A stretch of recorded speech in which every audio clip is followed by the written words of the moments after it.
राज्य में जारी रही शीत लहरी पुरी जिला अस्तरंग और काकटपुर अंचल चलित वर्षर शीत रेकर्ड भांगी। अस्तरंग समुद्रकूल अंचल तंडाठारे नोलिया साहि नोलिया माने शीत दाउरू रक्षा पाइबापी निआ जाली बसी देखा मिली।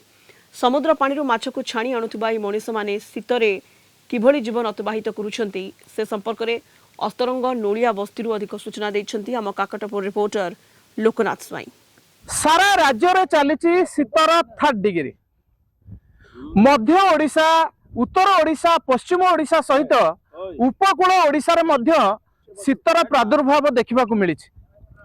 आमे एई शीतर तापम अनुमान करबा पई अस्तरंग निकट नोलिया साहि रे आसी पहुंचीछु।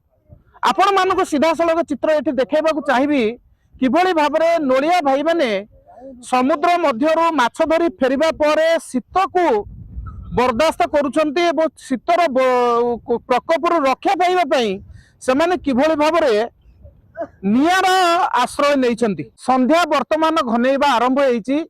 अंधारर परस वर्तमान अस्तरंग को छुईबा पूर्वरु शीतर 3rd डिग्री वर्तमान एठी आरंभ हो जाइछि। आम सहित किछि भाई रहिछंती तांक सहित कथा हेबा जे वर्तमान किभली भाबरे शीत रहिछि एही नोलिया बस्ती रे। भाई कोन कहबे माछ धरिया पे केतळु जाइथिले आज?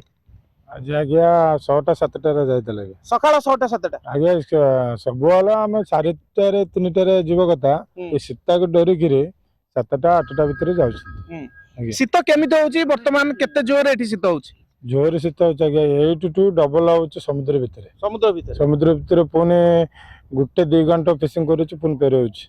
अच्छा शीत को डरी किरे हमें देखु छोट पिला माने ए निया पाखरे बसचंती हाथ रे सेकी होउचंती। एठी जदि देखिबा एही मत्स्यजीवी परिवार एमाने समुद्र को गले माछ धरिले सेमानकर चुली जळे किंतु एमानक पाखरे सही रेशम कमल नाही कि से दामिका जैकेट नाही।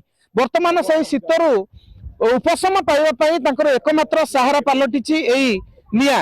एठारे रहिछि एही झाऊ जंगलर खंडिए झाऊ काठ रहिछि एवं ता धरे अग्नि संयोग करा जाई शीत दाउरू रक्षा पाइबा पई भाई माने एठी एही नियार व्यवस्था करछन्ते। आ जण भाई रहिछन्ते। भाई कोन कहबे केते जोर शीत होउछि पिला माननकु एठी आनी निया पहुचन्ती?